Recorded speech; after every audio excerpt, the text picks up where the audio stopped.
आलू टिक्का की रेसिपी मुझे नहीं लगता कि मैंने कभी आप लोग को बताई है। अब बताइए कि नहीं बताई है वो तो मुझे याद नहीं, पर हाँ आज बता देता हूँ। और आलू टिक्का के साथ जो आप लोग को हरी चटनी दिख रही है उसकी भी रेसिपी बताने वाला हूँ। तो चलो शुरू करते हैं। तो देखो, सबसे पहले तो मैंने ले लिया है छोटे छोटे साइज़ के आलू।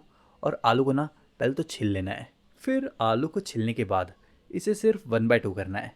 हाँ, इसलिए मैंने कहा कि छोटे छोटे आलू लेना। फिर आलू को 1/2 करने के बाद अब इसे डाल दो एक बड़े से बोल में और उसमें डाल दो पानी।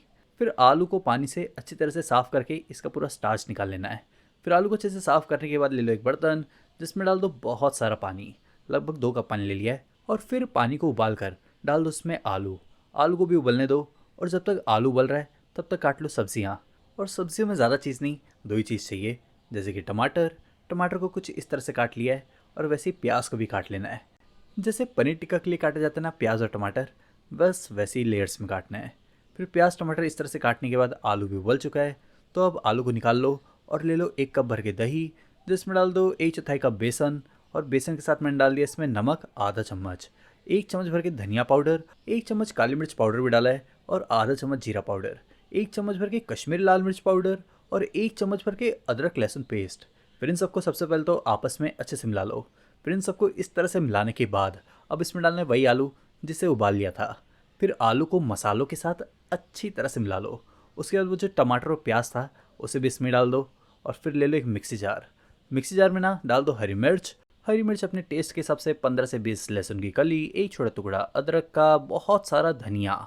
अब धनिया देख के तो आप समझ ही गए रहोगे कि मैं क्या बना रहा हूँ। फिर थोड़ा सा 2 चम्मच दही भी डाल दिया है और पानी। फिर पानी वानी डालने के बाद डाल दो अपने टेस्ट के हिसाब से नमक भी। और फिर इन्हें पीस लो। तो हाँ, मैं हरी चटनी बना रहा हूँ। फिर हरी चटनी बनाने के बाद अब इसे रख दो साइड में। और अब ले लो वुडन स्क्वायर। अगर आपके पास नॉर्मल वाला स्क्वायर है तो आप उसका भी यूज़ कर सकते हो।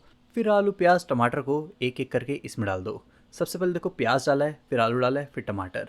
वैसे जब पनीर टिक्का बनाते हैं तो वो भी ऑलमोस्ट ऐसे ही बनता है, बस हाँ कुछ चीज़ें अलग होती है। और फिर अब ले लो एक पैन में तेल। मैंने 1 ही चम्मच तेल लिया है, वो भी नॉन स्टिक पैन में। फिर तेल को अच्छी तरह से फैलाने के बाद अब एक एक करके इसे इसमें डाल दो।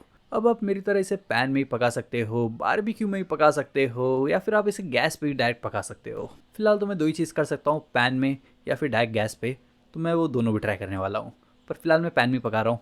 फिर अलट पलट कर इस तरह से पकाने के बाद अब इसे निकाल लो। बाकी एक स्क्वायर मैं गैस पे ट्राई कर रहा हूँ, आपको जो पसंद है आप वो ट्राई कर सकते हो।